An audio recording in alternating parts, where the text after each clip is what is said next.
Compañeras diputadas, compañeros diputados, 17 de octubre de 1953.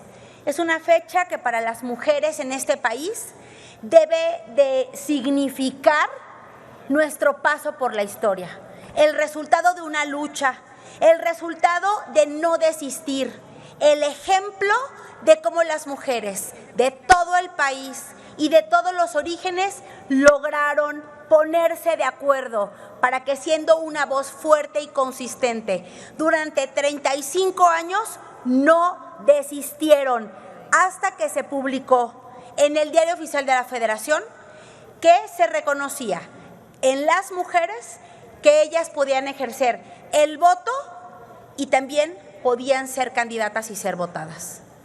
Cuando hablo de una lucha, es que en 1910 las mujeres acompañan a sus hombres a una revolución. En esta revolución que estalla, claro, la bien llamada Revolución Mexicana es un nombre sumamente romántico que le titularon a la guerra civil más encarnizada y más larga que ha tenido nuestro país. Ahí las mujeres salieron y a pie recorrieron el país. Cuando recorren el país, salen encabezando dos luchas que eran las que titulaban a nuestra revolución. Una, tierra y libertad, y la segunda, sufragio efectivo, no reelección. Es una lucha que las mujeres dieron, es una lucha que las mujeres perdieron la vida, es una lucha que gracias a ellas se ganó esa revolución. Y cuando se escribe la Constitución en 1917, el constituyente no quiso agregar en la Constitución nuestros derechos políticos y ciudadanos a los que teníamos derecho porque habíamos luchado y habíamos ganado esa guerra. No se nos concedió ese derecho por el que habíamos muchas de nosotras perdido nuestras vidas. Ahí tuvieron que pasar 14, voy a repetir, 14 presidentes de la República que habían dado su palabra y les habían prometido a las mujeres que sí iban a incluir su petición para que pudiera verse consagrado hasta 1953. Fueron años muy convulsos los años 20 y los años 30, pero se ocupaban de otros derechos, menos de los derechos de las mujeres. En 1922, 13 de abril de 1922, el Excelsior lanza una convocatoria en donde publican como pretexto instituir un día para celebrar a las madres mexicanas.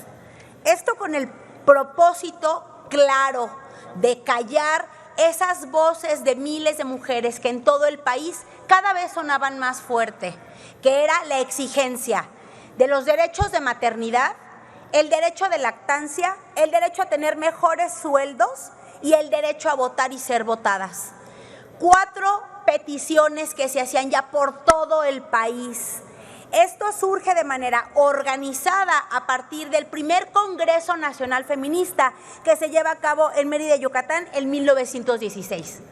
Cuando yo hablo de mujeres organizadas, cuando yo hablo de mujeres fuertes, de mujeres valientes y de mujeres sororarias, hablo de mujeres que a principios del siglo pasado no tenían medios de comunicación, no tenían teléfonos en sus casas, no tenían celular, no tenían WhatsApp, no tenían Facebook, no tenían carreteras, a pocas comunidades llegaba el tren.